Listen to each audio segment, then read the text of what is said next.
आपके दो सवाल हैं, मैं प्रयास करता हूं एक एक करके उनका जवाब दूं। पहला सवाल ये है कि एजी ने क्या फाइल किया है। उन्होंने कहा है कि हेल्थ बिल्कुल सही है। मैं माननीय एजी साहब से और अन्य जो संवैधानिक संस्थाएं हैं या जिन डॉक्टरों ने इस तरह की रिपोर्ट दी है, मैं उनसे बड़े सत्कार के साथ एक बात पूछना चाह रहा हूं कि आज सरदार जगजीत सिंह डल्लेवाल जी के आमरण अनशन का 25वां दिन है। अगर वो सब लोग जो ऐसी रिपोर्टें दे रहे हैं, क्या वो 25 घंटे भूखे रहकर दिखा सकते हैं?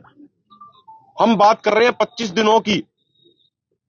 अभी डॉक्टर मैम ने बताया कि साइंस ये कहती है कि 7 दिनों के बाद ही प्रॉब्लम आनी शुरू हो जाती है, और हम उनकी बात कर रहे हैं जिनको जो 4 साल से कैंसर से पीड़ित है।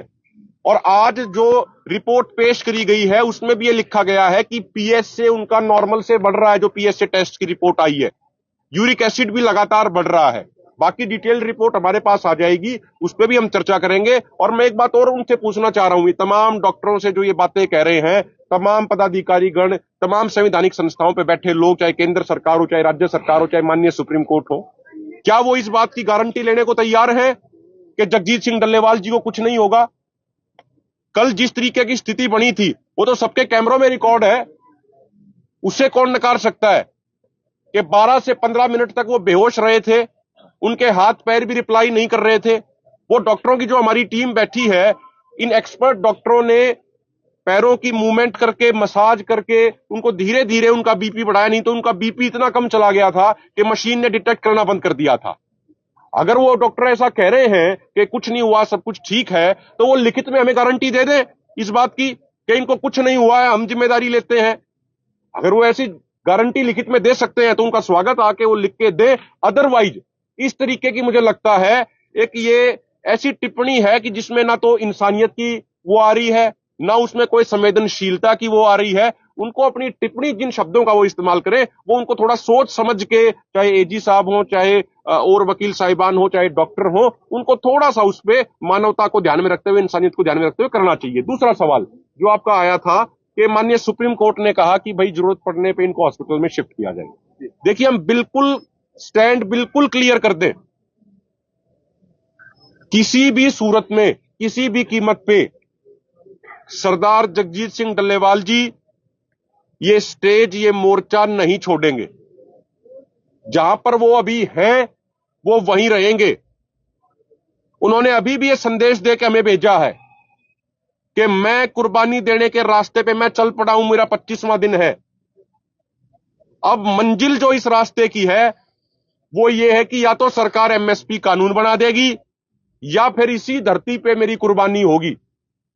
और जैसा मेरे से पहले लखविंदर सिंह औलख जी ने भी बताया कि तमाम नौजवान, बड़ी संख्या में तमाम किसान दिन रात 24 घंटे यहां ड्यूटी देते हैं। आप भी रात को आके देखिए, और उनका स्टैंड बिल्कुल क्लियर है, कंसेप्ट क्लियर है कि अगर पुलिस प्रशासन डल्लेवाल साहब के पास तक जाना चाहता है तो पहले उसे हमारी लाशों के ऊपर से गुजरना पड़ेगा। अब सरकार, प्रशासन, अन्य संवैधानिक संस्थाएं तय कर लें कि वो इतने किसानों की लाशें गिराना चाहती है या नहीं चाहती। यह फैसला उनको करना है। हमारा स्टैंड बिल्कुल स्पष्ट है, हमारा स्टैंड क्लियर है। और सरदार जगजीत सिंह डल्लेवाल जी ने भी यह कहना है उनका कि जितनी गंभीरता आज संवैधानिक संस्थाएं उनकी सेहत को लेकर दिखा रही हैं, अगर इतनी गंभीरता उन 7 लाख किसानों को लेकर दिखाई होती जो आज इस दुनिया में नहीं है, तो शायद ये स्थिति ना पहुंचती। और उन्होंने निवेदन भी किया है कि उनकी सेहत के ऊपर इतना ध्यान देने की बजाय, उनकी तबीयत के ऊपर इतना जोर लगाने की बजाय वो केंद्र सरकार को डायरेक्ट क्यों नहीं कर रहे कि भाई आपके अलग अलग समय पे जो वायदे, आप उन वायदों को पूरा कीजिए। यही सरदार जगजीत सिंह डल्लेवाल जी की और दोनों फॉर्मों की भावना है। जी एक बार सर वो पूछ हो चुकी है डल्लेवाल साहब की, पर सुप्रीम कोर्ट ने ਹੁਣ अगली सुनवाई है ਜਿਹੜੀ ਉਹ 2 ਤਰੀਕ ਰੱਖਤੀ है, 2 ਜਨਵਰੀ। ਕਿਵੇਂ ਲੱਗ ਰਿਹਾ ਤੁਹਾਨੂੰ?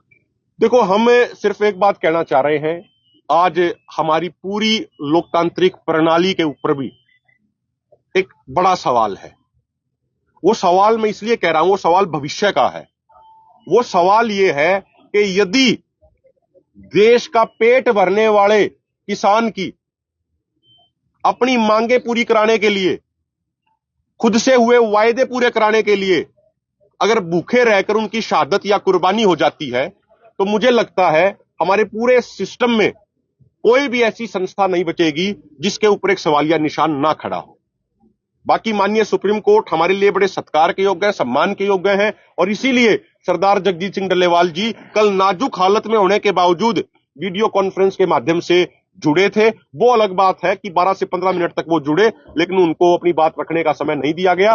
वो उन्होंने अपनी भावना आज लिखित तौर पे प्रकट कर दी। अभिमन्यु जी, मेन क्वेश्चन है जो आप कह रहे हो कि रिपोर्ट्स पे सवालिया चिन्ह लगा रहे हो आप सुप्रीम कोर्ट ने जो दी है, तो कहीं ना कहीं लगता है कि उसमें कॉन्ट्राडिक्शन है, क्योंकि आपके डॉक्टर्स बता रहे हैं क्रिटिकल कंडीशन है लेकिन वहां स्टेबल बताई जा रही है। देखो, अब डॉक्टर क्या रिपोर्ट दे रहे हैं क्या नहीं दे रहे, मुझे लगता है कि वो तो उसका जवाब खुद दे पाएंगे। हम तो जो अपनी आंखों के सामने देख रहे हैं, हम तो वो बयां कर रहे हैं, और आप अपने कैमरों के माध्यम से लोकतंत्र के चौथे स्तंभ होने की जो जिम्मेदारी निभा रहे हैं और अपने कैमरों के माध्यम से भी उनकी स्थिति पूरे देश दुनिया को दिखा रहे हैं। मुझे लगता है ये मोर देन सफिशिएंट है उनकी हालत बयां करने के लिए। जो कल आपके पास सारे जो फोटो विजुअल्स उनकी जिस तरीके से उनके हाथ पैर रिस्पॉन्स भी नहीं दे रहे थे शुरुआत में, वो मुझे लगता है मोर देन सफिशिएंट है सारी स्थिति बयान करने की। पर आपने कल कहा था कि मूवमेंट बढ़ रही है पुलिस की आसपास के गांव में, लेकिन पुलिस ने कहा ऐसा कुछ भी नहीं है, ना तो हमने रोड ब्लॉक किए हैं, ना किसी गांव में पुलिस हुई। देखिए, आप दिल्ली कटरा हाईवे को चेक कीजिए। कल वहां पे खरक पांडवा गांव के पास पूरा मेन जो हाईवे नया हाईवे बना है वो ब्लॉक किया गया था। कुछ पत्रकार, हमारे को ये भी सूचना मिली है कि कुछ पत्रकार साथियों ने जब उस विजुअल्स को चलाया, वो विजुअल्स मैंने भी देखे थे कुछ पत्रकार साथियों के चैनल पे, तो मुझे सुनने में आया, हमारे कुछ साथियों ने बताया, हरियाणा के साथियों ने, कि उन पत्रकारों पे भी दबाव डाला जा रहा है कि आप इसको डिलीट कीजिए। और ज्यादा दूर जाने की जरूरत नहीं, आप हंसडेर में चले जाइए, ये साथ में गांव है। हंसडेर में फोर्स है या नहीं है, आप अपने कैमरों से खुद दिखा दीजिए। इधर पीपल था गांव में है, वहां पे बड़ी संख्या में फोर्स डिप्लॉय करी गई है नहीं करी गई है, आप अपने कैमरों के माध्यम से ही दिखा दीजिए, उसी बात से सारा सच मालूम पड़ जाएगा। हरियाणा और पंजाब दोनों की तरफ से फोर्सेस की मोबिलाइजेशन लगातार बढ़ाई जा रही है, लेकिन जितनी बड़ी संख्या में कल सरदार जगजीत सिंह डल्लेवाल जी की इतनी नाजुक हालत को देख के नौजवान यहां पहुंच गए, और दिन रात नौजवान पूरे अलर्ट मोड पे रह के, खासकर रात के समय हमारी जो पूरे अलर्ट करने के लिए जो गाड़ियां चलती हैं, जो ट्रैक्टर चलते हैं, नौजवान जितनी मुस्तैदी से ड्यूटियां दे रहे हैं, उसके कारण अभी वो यहाँ पे हमला करने की हिमाकत नहीं कर पा रहे हैं। लेकिन वो कोई लूप होल तलाश करने की कोशिश कर रहे हैं कि कहीं उनको लूप होल मिल जाए, उसके बाद वो हमला करें। तो कहा गया है ਜਿਹੜਾ ਸੁਪਰੀਮ ਕੋਰਟ ਹੈ ਉਹ ਡੱਲੇਵਾਲ ਨੂੰ ਚੱਕਣ ਦਾ ਹੁਕਮ ਵੀ ਦੇ ਸਕਦਾ ਹੈ, ਤੁਸੀਂ ਇਹ ਤੇ ਕੀ ਕਹਿਣਾ ਚਾਹੁੰਦੇ ਹੋ? देखिए, मैंने आपको एक बात पहले ही स्पष्ट कही कि सरदार जगजीत सिंह डल्लेवाल जी कुर्बानी के रास्ते पर चल पड़े हैं। आज उनको 25वां दिन है। जो मंजिल है इस रास्ते की, वो या तो एमएसपी गारंटी कानून है या इसी जगह पे उनकी कुर्बानी, उनकी शहादत है।